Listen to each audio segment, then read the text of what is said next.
Những cái khe trò rồi còn cũng chiếu rừng mà. Thôi thôi để nó cuốn lại để nó bò. Wow, cỡ Nó bằng ngón chân. Rồi nó quằn ngón tay luôn vậy nè. chiếu này bắt về triển lãm được. Những cái suối này có cá không ta? Cũng phải có à. Có à. Chiếu cho bá. Rồi nó có mấy chân luôn. Để mà dần một con chân luôn. Cái này hết hả? Cái này hết hả?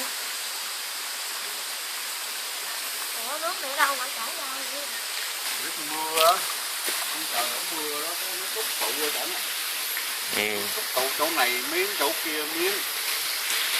Chỗ này miếng, chỗ kia miếng, xong rồi cái bắt đầu nó chảy, nó tràn nước từ nước này nó lạnh luôn á. Thôi nó chảy xuyên qua cái nó chảy xuyên qua bụng đá này nè. Nước mặt không? Thôi con Đường Thiên nước độc không biết làm sao nó bị sốt rét đó con ơi. Nó phải nói là mát lạnh luôn á. Bỏ vào vô coi nó. Con nước. Lạnh ngắt luôn á.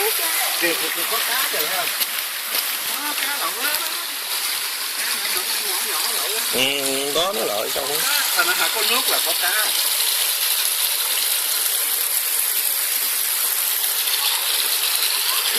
Lạnh luôn á.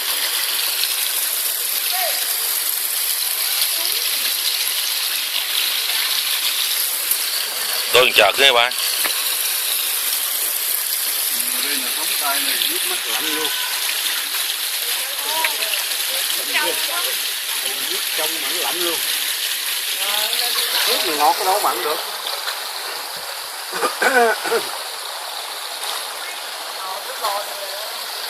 Suối này Vũ Nam. Bỏ vô bi xuống đây nè. Tắt.